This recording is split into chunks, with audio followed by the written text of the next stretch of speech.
जय राधा माधव कुंज बिहारी।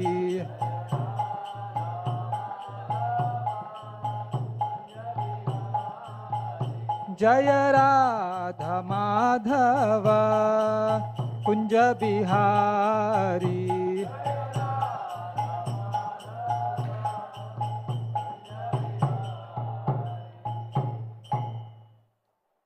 जय ओम विष्णुपाद परमहंस परिव्रजक आचार्य अष्टोत्तर शत श्रीमद his divine grace AC Bhaktivedanta Swami Srila Prabhupada की। इस्कॉन बीबीटी फाउंडर आचार्य श्रील प्रभुपाद की। जय ओम विष्णुपाद परमहंस परिव्रजक आचार्य अष्टोत्तर शत श्रीमद हिज डिवाइन ग्रेस भक्ति सिद्धांत सरस्वती ठाकुर गोस्वामी महाराज प्रभुपाद की। नामाचार्य श्रीला हरिदास ठाकुर की। प्रेम से कहो श्री कृष्ण चैतन्य प्रभु नित्यानंदा श्री अद्वैत गदाधर श्रीवासदि गौर भक्त वृंद की। All glories to the assembled devotees, all glories to the assembled devotees, all glories to Shri Guru and God. Om Namo Bhagavate Vasudevaya.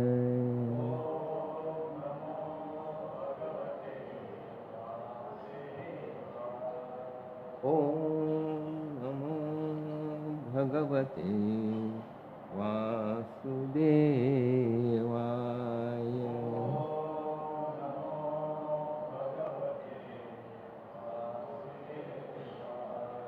Om Namo Bhagavate Vasudevaya.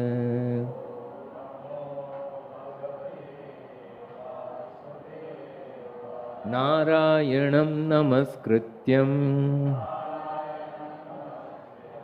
Naram Chaiva Narottamam Devim Saraswatim Vyasam Tato Jayamudhiraye Nashtaprayeshu Abhadreshu Nityam Bhagavata Sevaya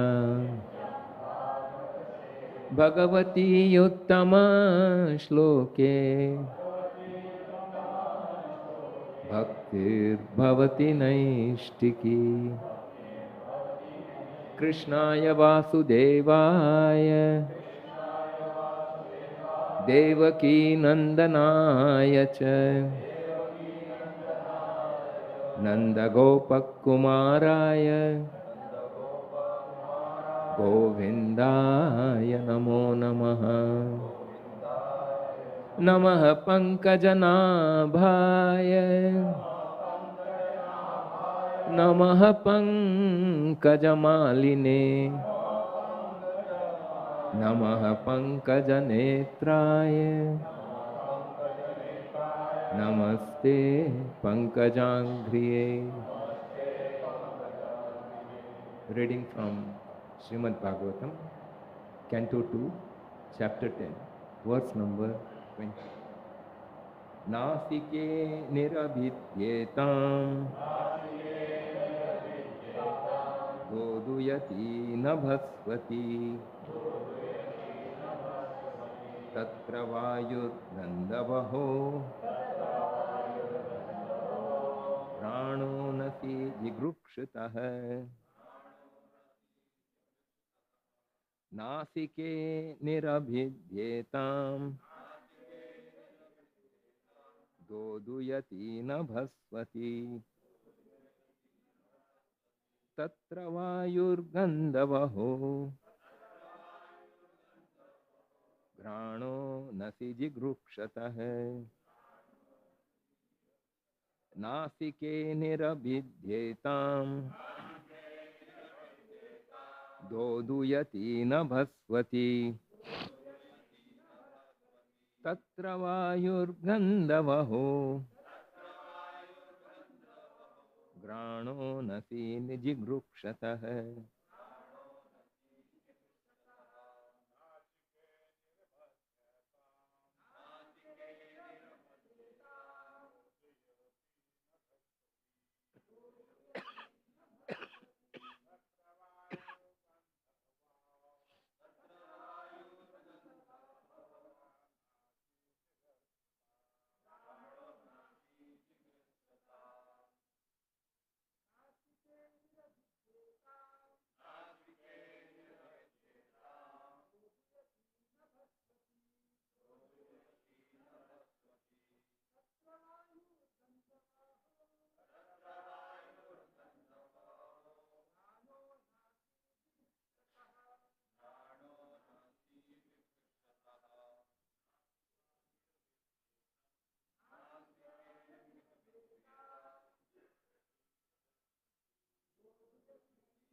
Mataji. Nasike niravidyeta.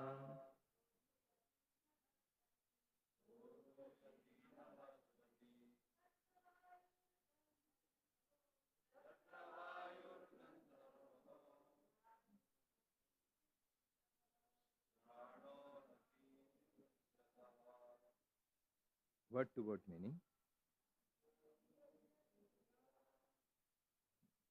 Nasike nirabhidyetam tatra vayur gandavaho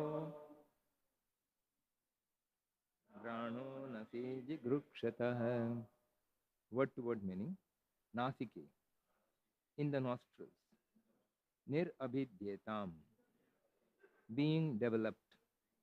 Doduyati, rapidly blowing.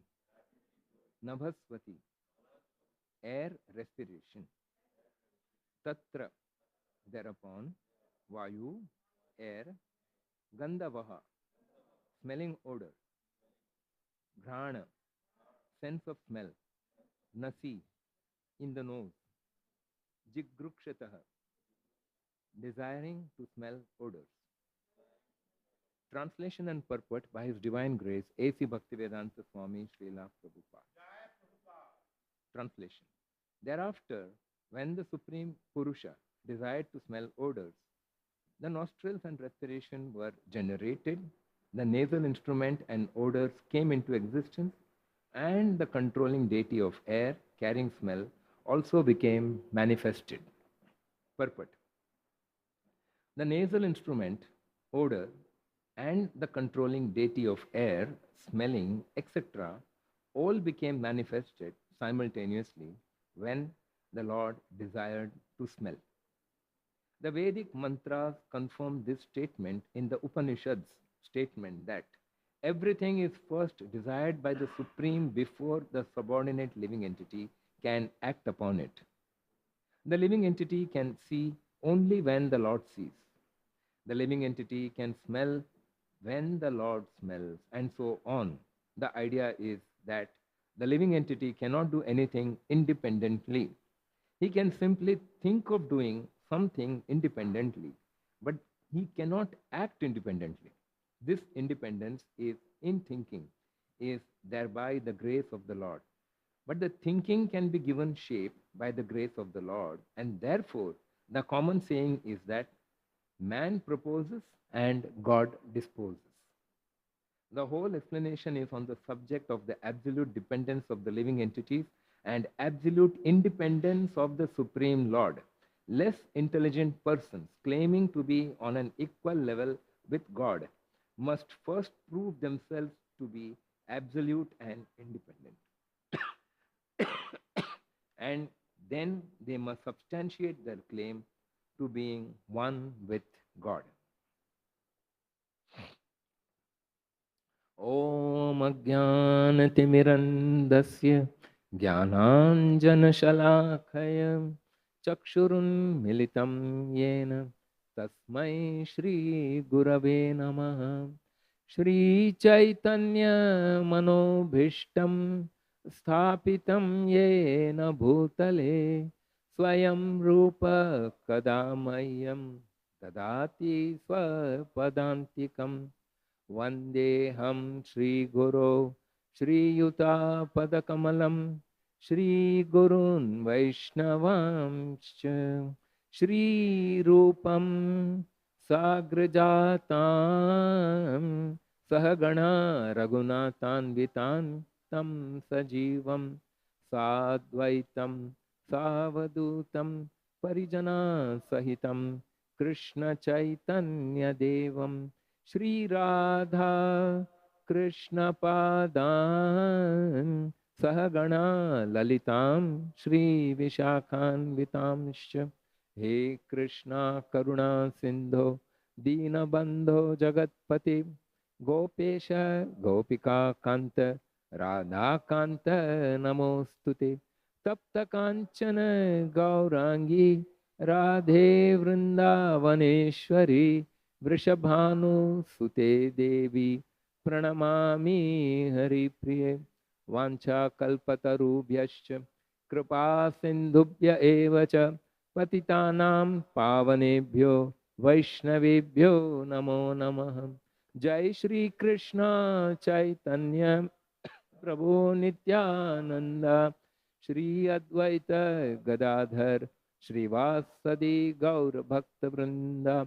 Hare Krishna, Krishna Krishna, Hare Hare, Hare Rama, Hare Rama, Rama Rama, Hare Hare. Nama Om Vishnu Padaya Krishna Prishtaya Bhutale Srimate Bhaktivedanta Swami Namine Namaste Saraswati Devi Gauravani Nirvishesha Shunyavadi.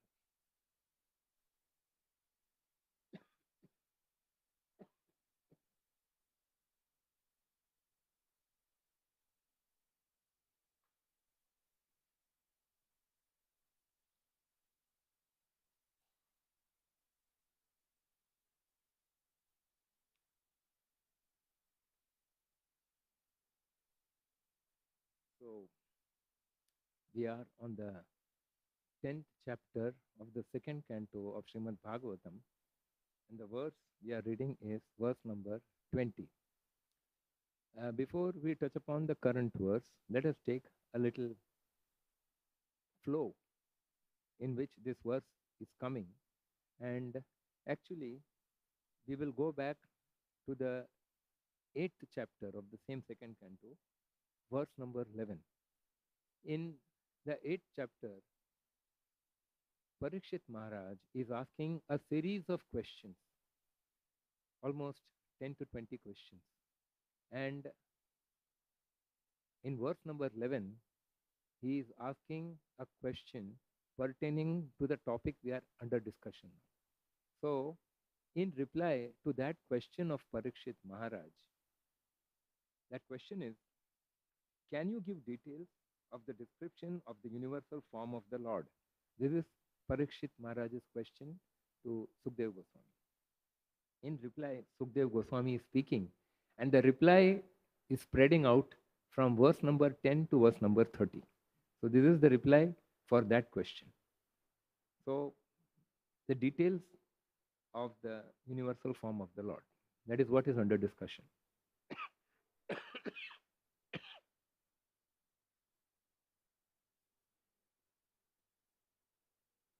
Okay. So let us take major points from verses up to the 20th verse. So in the 10th verse, it is mentioned that from the pores of the skin of Mahavishnu, countless universes are emanating. You can imagine the size of Mahavishnu. What is coming from the pores of our skin? Perspiration. Small droplets of perspiration come from the pores of our skin. What is the size of that? Minuscule, so small. The size of the excretion from the pores of skin of Mahavishnu is one universe. So you can imagine the comparison, the ratio. So what must be his size? Therefore, we must stop thinking. Our intelligence is not meant for that. Our intelligence is meant to accept the words of the scriptures. That will be better off. So now, after differentiating each universe, so many are coming out. So, sometimes they get stuck to each other. So he is differentiating them, separating each universe. Then he entered into each universe as the super soul of that universe. So what we understand is, first of all, Mahavishnu is the source of the entire material creation. Not just this universe, but countless numbers of universes. But he is the super soul, that is the Paramatma, for this entire material creation. Now he is going one step deeper. From macro, he is coming to mini macro, and then he will go to micro. So the mini macro is each universe. He enters into each universe as Garbhodakshai Vishnu. Now why does he have to enter? The answer is Vishanti iti Vishnu. Vishanti means one who enters. So that is emphasized, and it is said Pravishanti iti Vishnu. So when he enters he is known as Vishnu. And why does he have to enter? Because the life-giving element comes from him. Activating force comes from him. He is the source of all activity. What is the use of an inert universe that doesn't function? It is of no use. What is the use of a dead body? It's of no use. It will only decay. You need a living body that can perform functions. Similarly, universe has to be active, and that active element is Vishnu. When he enters, the activity begins. So, this way we can understand this thing is running throughout the chapter and throughout this verse also. So, this we have to understand. Whoever we may be, whatever we may be, in whichever position we are, any part of this entire material creation is ultimately directly dependent on Vishnu. And there is no other source. He is the original primeval source of everything. And therefore everything, and therefore it has been stated over here, we are all dependent on him, and he is the only absolutely independent personality. So that difference is there between God and us. Therefore, in the last line of this purport, Prabhupada says, he is giving a challenge to those who call themselves as God. There are many people who say, I am God. So he says, okay, my dear, first show your independence. For everything, we are dependent on the provisions made by God. What happened recently during the COVID, a very famous incident, everybody knows about it. It was very viral on the YouTube. In Italy, one old man, he was in a very bad condition. He was suffering from COVID. So he was admitted to the hospital. The doctors managed to save him. But when he came out, they gave him a big bill. They said, this is the cost. He started crying looking at that bill. He said, my God. They said, you can't afford so much? He said, no, I can afford this much and more also. I have got provision. But I am crying because just for a few minutes when I stop breathing, you have to spend so much money to make me breathe. But throughout my life I have been breathing. That was only by the Lord's mercy. So how much I owe him? This is what he explained. This was his realization. So this happens when things come to that force. That means when you are up to the neck in deep trouble, now the next step is you are going to die. At that point of time, such realizations can come. So this man actually showed that realization. That is a good thing. Others, even after suffering like this, they still don't get the realization. So that is why Prabhupada in the last line of this paragraph of this purport has said, go and ask those foolish people who say, I am God. Are you independent? Again, scientists will say, we know what is water. It is H2O. Two atoms of hydrogen and one atom of oxygen. When they come together, they form a stable molecule, and that is H2O. We can actually create water in the laboratory. We can even separate water into its constituents by the process of electrolysis.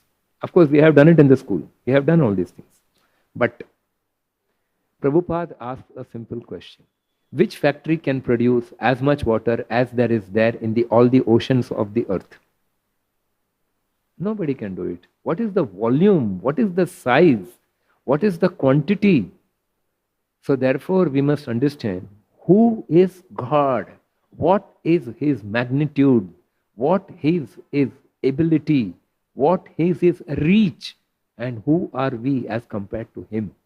If we only understand the greatness of God, we all know God is great, but if we can understand the greatness of God, then we automatically become humble. Shvapakena shoni chaiva pandita samadarshina. So, when a person comes to understand the greatness of God, it's natural to become humble. So designing a place, now that, supposing you have chosen that this will be my living quarters, I'm going to live here. So the first thing you will try to do is get some furniture. Get some place where you can rest, you can take rest. Similarly, now Garbhodakshai Vishnu is telling, Arey, mera bed kidhar hai? So what he is doing, he is filling this universe with the Garbhodaka waters. transcendental Garbhodaka waters. And on that, his serpent bed, he goes to recline on that and he takes rest. He sleeps over there. So that way, the creation is gradually unfolding by the presence of Vishnu. That we should understand. It is not independent. And another aspect is also stress, which we'll come to later on. Okay. Now, so God, we should understand, verse number 11 explains, is a personality. Very often people say God is impersonal feature, He is pervading everywhere. Maya tatamidam sarvam jagatab vyakta murtinam avyakta murti. He says, in my impersonal feature, I pervade the entire creation. Forget universe. I create the entire creation. Right. But He also has one more feature. Now, when we are sitting in the temple, we are certainly not in our home. We are here. We cannot be at two places at the same time. That is the additional feature of God. That is why He is God. He can be everywhere at the same time, but He can yet be in His abode. This we don't have. So that is the difference between God and us. This is scientific study of the understanding of God, which the Vedas reveal. And this cannot be experimentally done. You cannot, because first of all, what the scientists to do experiment, what do they want? They want the subject under the microscope. How can you place God under the microscope? You cannot. So how to understand God and His activities and His potencies? Only by accepting the words of the scripture. This is known as descending. So descending knowledge, coming from the authority, coming down to us. And for that, what we need? A little bit of intelligence, a little bit of Shraddha, faith, Adav Shraddha. A little bit of Shraddha if you have, then everything will follow. In the water pump, what does the watchman do in your building? He will pour about 1 jug of water into the pump and he will start the pump. That 1 jug of water will be sucked up and thrown by the pump, and when it is sucked up and thrown, it creates a vacuum. Because of the vacuum, the entire water in the underground basement tank is sucked up and thrown to the overhead tanks. Such a big quantity, but initially what you need, just 1 jug of water. Without that, the motor will burn. If you start it without that, it will burn. So that is Adav Shraddha, starting faith. That starting faith, if you have somehow, if you don't have, the Lord will supply you. For that, you need to worship the Lord. You need to be engaging in devotional service, even then. Tesham satata yuktanam bhajatam priti purvakam dadhami buddhi yogam tam yena mamupayanti te. He says, then I will give you the intelligence by which you can come to me. You can know me. You can understand me in the proper perspective. Otherwise, people are simply speculating and fighting one with the other. That is your theory. This is my theory. That is always there. Okay, so Prabhupada makes an important point in the 10th verse. Now we went on to the 11th that God is. So here one more point is there. Nara means a person, personality, not just impersonal feature. And Shayan means to lie down. So, and water also means Nara. So one who lies down on the water is Narayan. That is how the name Narayan is coming. So that is also a function of the Lord. That is how He acts. So that is why He is Narayan, a personality who is lying down on the transcendental waters, and therefore He is Narayan. Okay. When we go by sleeper class, what do you say? Shayan Yan. Shayan, that means in the same way. Now, Prabhupada makes another important point. Why are we studying all these things? It's not so interesting, na? How the universe was created. And again, we can't replicate it. We can't verify it. We say, ठीक है, they are talking so many details. जो बोलता है सुन लो, मान लो, चलो आगे बढ़ो. That is the general tendency. But Prabhupada gives a reason why we must study this. He says, there are people at different levels. There are those who are total gross materialists. What happens to them? They can only identify with matter, they cannot identify with spirit. This happened once I was giving a program in one house, just close by near Vavalnath. And they had invited some guest. And one person who was a doctor, a dentist, he just got up and told me one thing. I do not understand all that you're telling. I said, what happened? He said, all these imaginary, abstract things, no, can't understand. I can only believe in what I see and what I can touch. That means matter. I cannot accept anything else. So, see, there are people who are gross materialists. They can only relate to that which is tangible. They cannot relate to the impersonal feature or even to God and His various potencies. You see, what is it? We can't see Him. सामने आते क्यों नहीं है? That is their big question. Why it is not coming in front of me, shaking hands with me and showing me all these things? Then I will believe. So that also we will come to why that is so. Now, so Prabhupada makes this point why we should study this, because those who are on that level, they are known as Prakrita Bhakta. That means they are more on the level of Prakriti. Prakriti means that which is manifested. So they are Prakrita Bhaktas. So for Prakrita Bhaktas, they can relate to all these things. And he says, this Srishti Leela of the Lord is as relishing for the Prakritas as the Rasa Leela for the Bhaktas. We cannot see the Rasa Leela, but we can experience the ecstasy that the participants of the Rasa Leela felt by the descriptions in the Bhagavatam. In the same way, when the Prakritas, they go through these things, then they are able to understand the greatness of God. At least from that point of view, they are able to relate.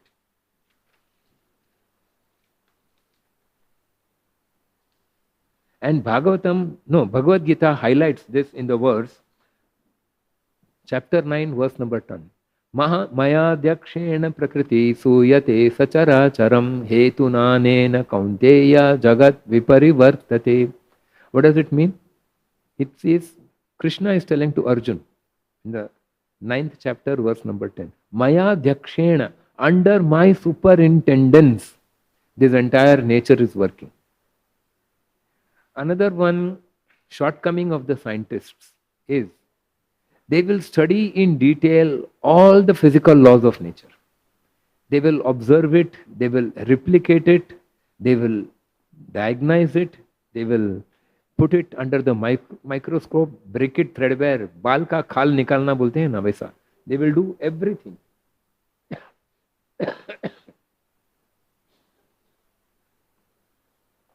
But they won't ask a single question. What is that single question? That single question is, if these are the laws that are in force, who has made these laws? Force of gravity. Mass has gravitational force. And it is directly proportional to the mass, inversely proportional to the distance. All this we learnt in high school science. But who made the law? Why does it act like that? That question they will not ask. Because God is not invisible in His laws and actions. No, God is invisible in His laws and actions. You cannot see Him actually creating gravitational force in mass. You cannot see one personality sitting there and taking the wand and telling, come on, gravity, start acting. He doesn't do that. So you cannot see that. So they don't see the Lord in His law. And therefore, they keep Him aside and they just go on analyzing the physical laws. So that is also the shortcoming of material science. Material science has got its limitation. Prabhupada says it is like a frog in the well. The frog in the well cannot estimate how much water is there in the ocean because it is beyond its capacity to understand. Unlimited vastness of water is beyond the capacity of the frog to understand. So it is happy to remain in the well. That is why material science has its limitation. So if the Ishopanishad further states, if you are dedicated and engrossed in material science, then you will further enter the region of darkness and go further away from God. Therefore, it is very important to read Bhagavatam. It's very important to follow the Acharyas. It's very important to expose ourselves to these explanations. Verse number 12.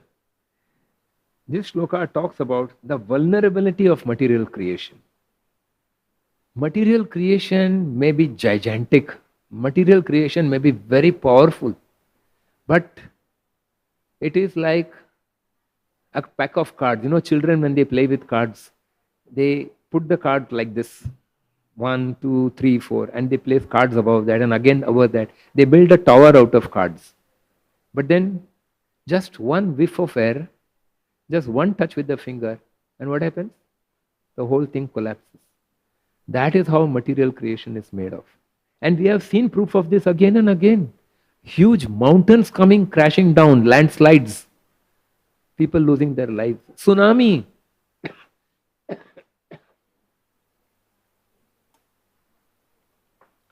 The ocean, which never leaves its level, suddenly, for no reason, no explanation, it rises and swallows the land. What can a man do against this force of nature? So, we have to understand this material creation may be very powerful, but it is absolutely vulnerable. A man may be at the top of the world one moment, the next moment, everything can be lost. And he doesn't have to make a big effort. Simply by the action of the Lord, it will all go away. I saw this actually happening. We were in Pune.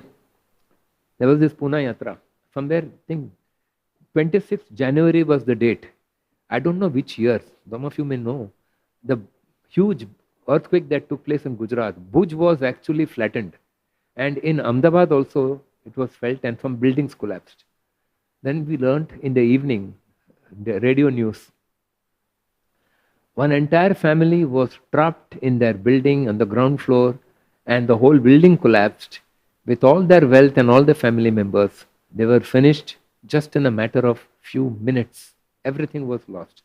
Just a few minutes back, they were a happy family with wonderful house, facilities, members of the family all enjoying together. And just 5 minutes, who ever expected the building to collapse like this?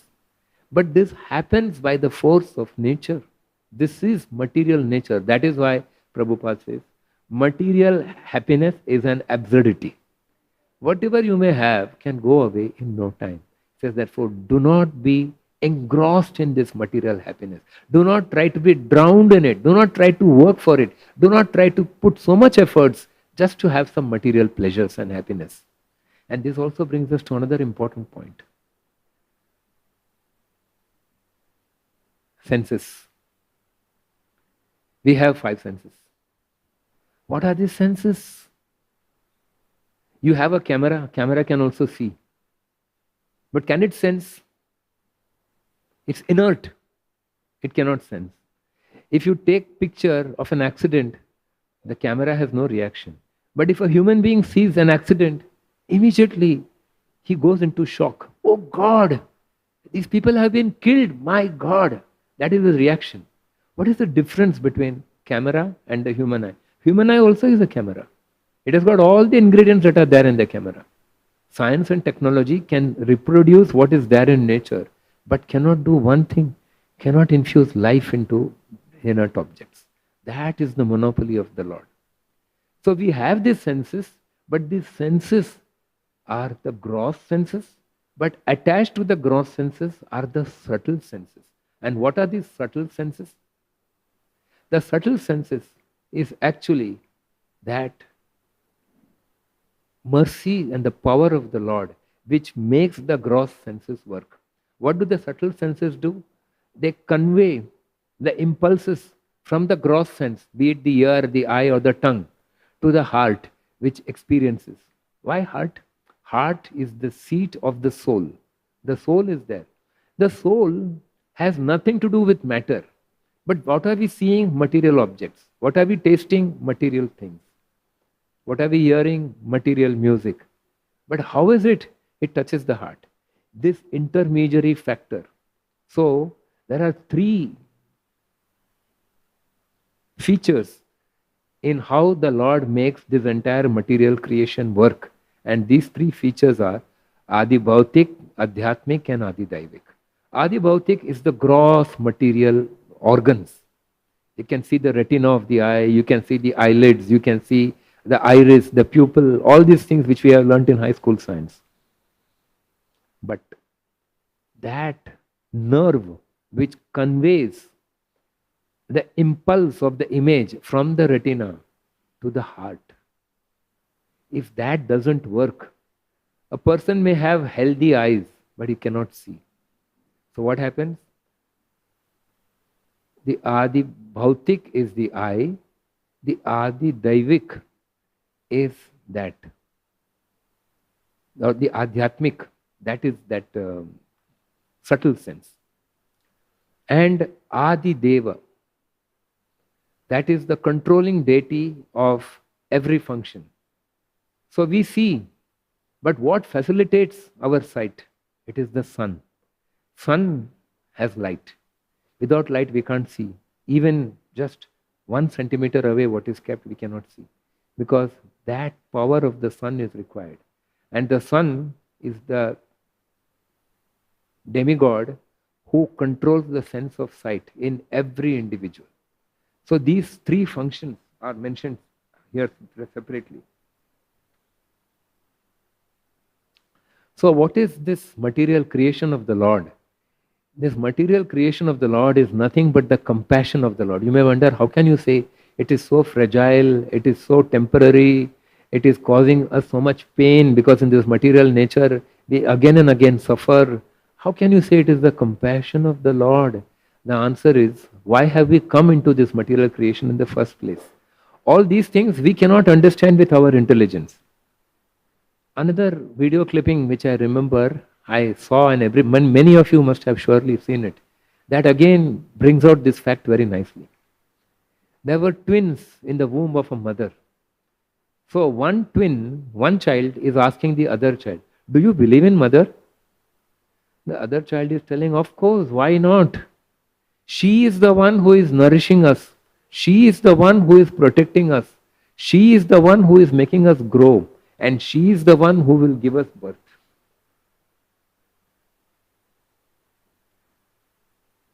When we are born, we will see her face to face.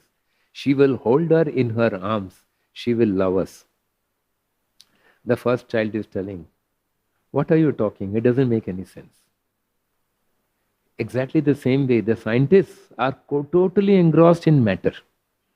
But the spiritualist sees beyond matter. He sees the underlying truth from which matter is manifesting. And he also knows that this manifested form will ultimately be again absorbed in the unmanifest. It will go back. Because this manifestation is only temporary. That is the nature of this material manifestation. So why are we put into this temporary kind of a situation? Because when the government sentences a culprit or a criminal, it has a certain period of time when the criminal has to be put in the jail. It doesn't normally put a criminal indefinitely for a certain period. That is why we come into this world for a certain period. And what is our exit? That is death. When we go out, we give up this body and the soul goes out. So that is our visa to remain in this world. So it is coming predetermined. He has a plan for each one of us, and he has a duration of life for which we must stay in this world. And while we are in this world, because we have rebelled against this authority in the spiritual kingdom, so he says, my dear, you really want to enjoy. You are not constituted to enjoy. You are constituted to serve. Service is your constitution. Why are you trying to do what is not your original constitution? No. I see you enjoying. I want to enjoy. This is envious nature.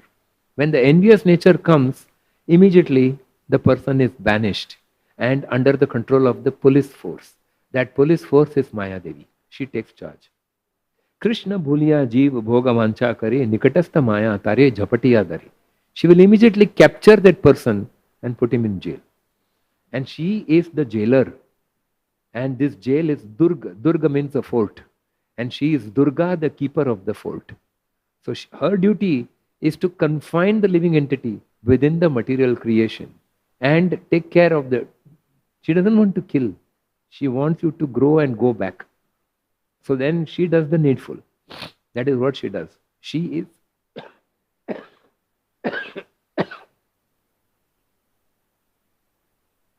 she is also compassionate. She is also equally compassionate. So, we should understand, she is mother after all. She loves us. But she tells us, please love your father. That is what she's telling us. So, these senses are a temporary gadget to enjoy this material creation for a short period of time, and the pleasure that is generated is short lived. It is not permanent. And then you also have to face the reactions of your karmic activities when you engage in all these things. So that means you are again getting tied in this chain of karma, and you are perpetuating your stay in this material world. God does not want that. So just as in the jail, the government says this person has stayed for too long, it is better he goes back to his family and does some useful role. So they sent a lawyer to help him to come out of the jail in a legal way, not jailbreaking. So now that lawyer is Guru who comes into our life, and he shows us the way. He tells us this is not your permanent abode, this is just temporary. Do not waste your time here. Get up and look for the higher values of life. And so Guru teaches us spirituality because we are engrossed in materialism.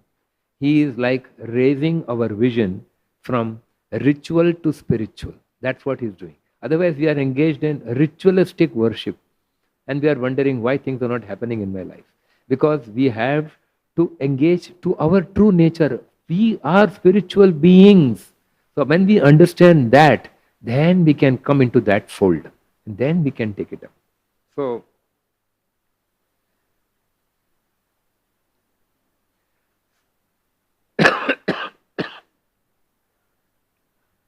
these three factors, Adi Bhautik, Adhyatmik, and Adi Daivik, this is the entire mechanism of functioning of this material creation. It comes into play in every aspect of material creation. And we need a supervisory controller, that is the Devata, the sense Devatas. Sight is done by the sun, touch by Vayu, Varuna gives taste, Ashwini Kumaras control the smelling faculty, and the Dik Devatas control the hearing faculties. So they are there in charge. So, yeah. Man can make a camera. Yeah, that we did. Yeah. Now I would like to share some live experiences. You know, these are a little technical subject. This may make us feel a little bored, all these technical things. But let us see, technically, when this technicality translates into action and it touches, it actually transforms a devotee from a prakrita to a bhakta, then what happens? Recently we had initiations. Okay. In these initiations, just 2 days before initiation, I called my entire group. There were 38 members from my group who took initiation. So I called all of them. I said, let us have a kind of an orientation, what you are getting into, and you have been waiting for a pretty long time. Their names were suggested in 2018, and it's only now that their turn has come. So it's a long wait. So they were not the ones who were to hurry up. If you don't give me initiation this year, I will go and take from another guru. They were not those kind of people. They are patiently waiting, simply engaged in their seva and their sadhana. They have not given up these two things and doing it very nicely. So I told them, you speak a little about your feelings at this point of time. When the day after tomorrow you are going to get initiated, that day is coming so close, which you are looking for so many days, so many years you have been doing this tapasya. Your tapasya is bearing fruit now. So one person got up and he said, I came to this temple 10 years back. He says, I was actually going to Bhagavatam. I came down, I saw there's a temple here, so I walked in. I came in, I had the darshan of the deities, Gopinath. They were really beautiful. Then I went out. Again, after some days, I came here. When I went to Bhagavatam, I again came here. And this time, somebody told me, have some prasad. And they offered me some prasad. So I had darshan of the deities, I had some prasad. The third time again when I came, They said, a lecture is going on, sit and hear some lecture. So I had darshan of the deities. At the end of the lecture, I had prasad. But I heard the lecture also. But what I used to do after every visit to the temple, I would go to a bar and I would have a drink. And I would relish my drink. So after a few visits, I said, what am I doing? I am having such a wonderful experience here and now I am sitting and drinking in a bar. Oh, ho, ho. It doesn't seem to match. And nobody told him anything. Nobody preached to him. He simply stopped going to the bar. So before going to the bar, no, after coming to the temple, he stopped going to the bar. But he started coming bar to the temple. And today, he has risen to this level that he has qualified to take initiation. So see, this is how a transformation takes place in the life of a devotee from Prakrita to Bhakta. And also I met another devotee. Another devotee also was narrating his experience. And that was also quite noteworthy. This person said, somehow I was attracted to service. So I would go to Tata Memorial Hospital so many years even before coming to ISKCON. And I would serve prasadam to people over there on the pavements of Tata Memorial Hospital. So I was very much attracted to that. One day when I was doing that, one van came from ISKCON Juhu and they brought huge khichdi and I was serving khichdi to everybody. This went on. So today he says, I do the same thing in our temple. Every morning he is there in the temple serving prasadam to the devotees, breakfast prasadam. That is his regular routine. So what has happened? Gradually his material activities have got spiritualized because now he is serving prasadam. And his consciousness has got spiritualized. He has come to the level of taking initiation. This is how the simple process that Prabhupada has given us. Prabhupada has given us a very, very profound process. And what is that? Follow the 4 regulative principles. We may think, what is it? We have been hearing this for so many years. But there are devotees who still leave the moment and go away. There are devotees who still are not fully matured even after being in devotion. Does it really work? But we see the examples just by trying to do what this great personality, who is an ambassador from the spiritual world, who has come to guide us. What are these 4 regulative principles? No meat eating, no intoxication, no gambling, no illicit sex. They are actually preventing you from committing the 4 pillars of sin. When you stop indulging in the 4 pillars of sin, at least you are purified to the extent that you are leading a sinless life. And then when you begin to chant the holy name and associate with the devotees, devotees have one special quality. We all have all traveled by the local trains in Mumbai.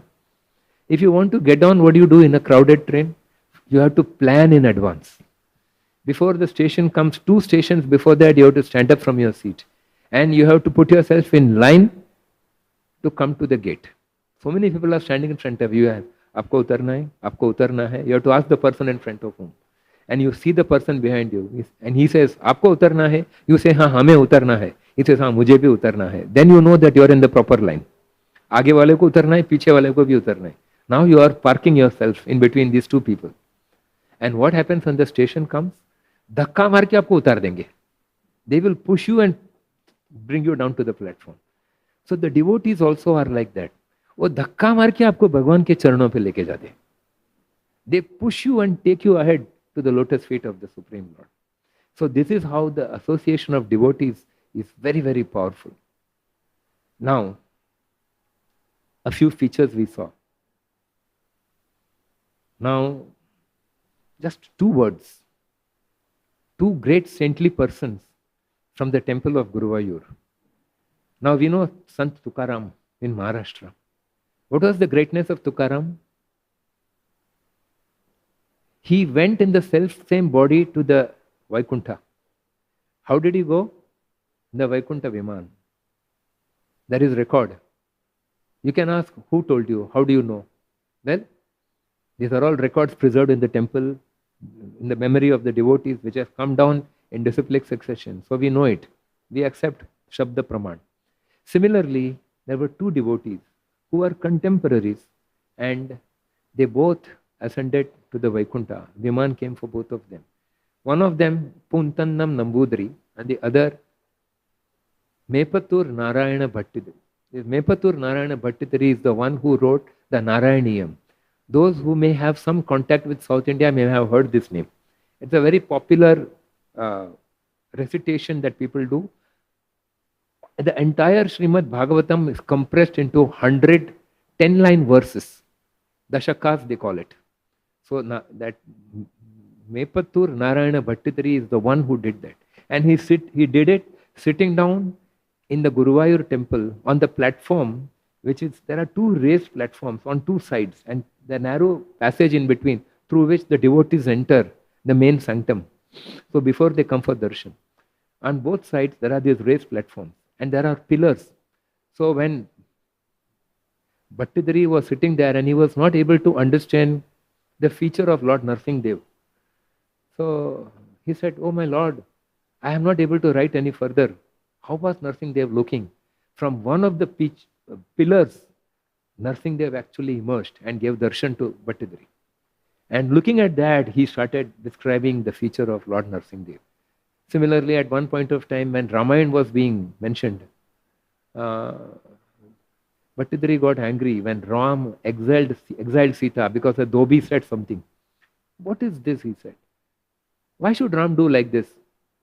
So Krishna, who is actually in Guruvayur, Sri Krishna, the Lord of Guruvayur, he looked at Bhattidari and told him, "Why are you asking me this question? Go and ask Ram."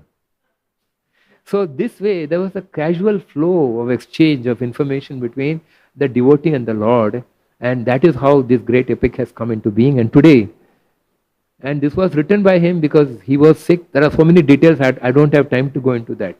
But he was very sick and he wrote for relief from his sickness. But simultaneously, because he is a great devotee of the Bhakti movement, he also wrote this to give relief to the living entities in this world from the cycle of birth and death. So it is both relief from physical sickness and relief from the greater bhava roga into which people get attached because of their senses. So these senses are like toys. Like a father will give a toy car to the child. He will not let the child, a 5-year-old boy, ride a Mercedes on the highway. His leg doesn't reach the accelerator. How can he allow him to ride? So he gives him a toy car. It has got everything, horn, headlight, everything is there. The child is thrilled. But then he keeps them in the care of the demigods who see to it that he doesn't exceed his limit. So the senses, the pleasure that the senses gives are like what the toy car can give to that child. But the toy car can never go on the highway. So therefore, if we want to enter the realm of reality, we have to enter spirituality. And then the Lord can uplift us and then set us on the right path, on the way back to Godhead. So these are those great souls who came specifically to this world. From time to time, the Lord sends his representatives. Prabhupada in our times. We are so indebted to Prabhupada. What not he has done for us. So now, I would like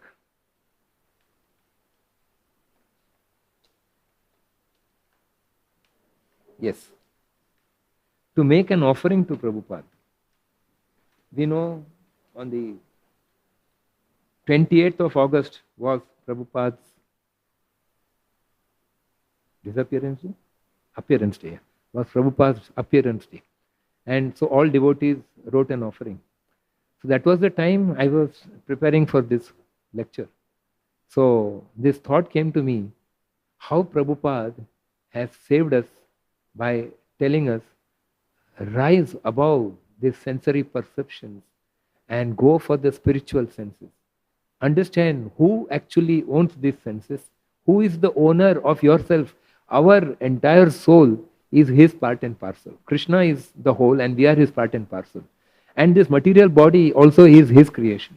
And these senses also which he has given us with which to enjoy and with which we are enamored is also a toy that he has given us to play. And what is the limitation of the toy? The toy is only a concession. The toy is not an open license.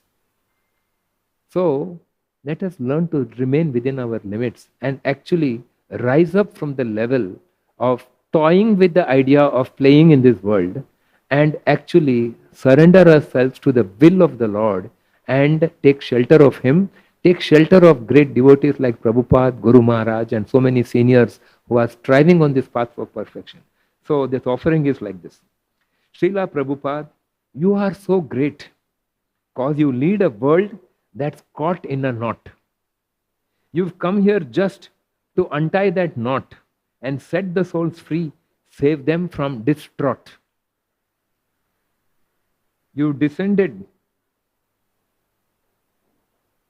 from that spiritual sky where freed are the souls from I, me, and my, where love of God and service to God are the only actions that entail no reactions. That is the secret you've come here to share.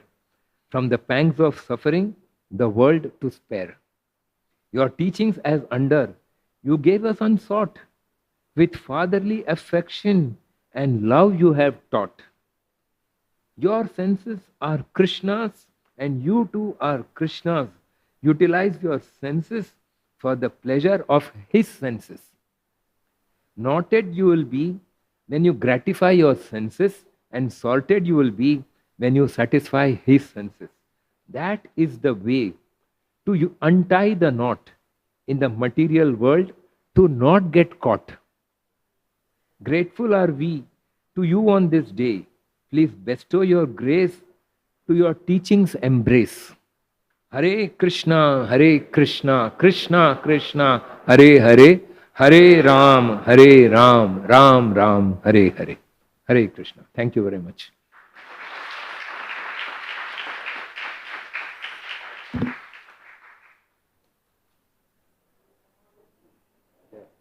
Grantraj Srimad Bhagavatam ki. Hare Krishna. Srila Prabhupada.